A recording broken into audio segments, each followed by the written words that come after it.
دوستانو سلامونه. په انسټاګرام کې دغه اپشن چې نن تاسو ته په اړه معلومات درکوم یا دا سیټینګ دا خصوصا ښځینه‌و دپاره څوک چې نه غواړي هغه ته د له بعضو اکاونټونو څخه میسج راشي یا پیغامونه راشي، نو دا هغوی لپاره ډېر غوره اپشن دی یا غوره سیټینګ دی.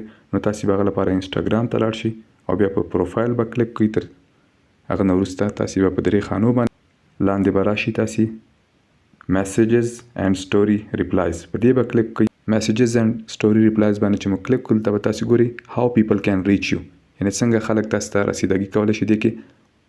نو تاسې به میسیج ریکویسټ باندې کلیک کوئ.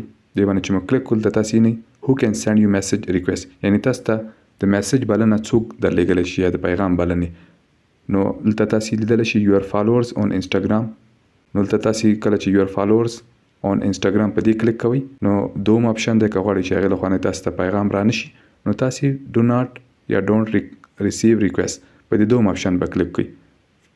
دې سره کله چې تاسې ګورئ دلته دې اپشن باندې چې کلیک کوئ دس ویل آلسو ټرن اف ریکویسټ فرام ادرز اون انسټاګرام. نو یعنې دې اپشن هغه کولو سره نورو له خوا نه به هم تاسو ته پیغامونه نه راځي. نو تاسې به په اپډیټ سیټینګ باندې کلیک کوئ. دې باندې چې مو کلیک کوئ دې نه وروسته چې څوک تاسو ته میسیج ریکویسټ یا پیغام درلیږي نو تاسو ته به پیغام نه راځي. نو دا وه د نن ویډیو. که ویډیو مو خوښه شوي درسره لایک کړئ، که کوم پوښتنه یا نظر لرئ له موږ سره د کمنټ باکس لاندې شریکوئ. که چینل ته نوي یاستئ درسره سبسکرایب یې کړئ. تر بلې ویډیو مو په پاک او مهربان رب سپارم. هر چیرې چې یاست خوشحاله اوسئ.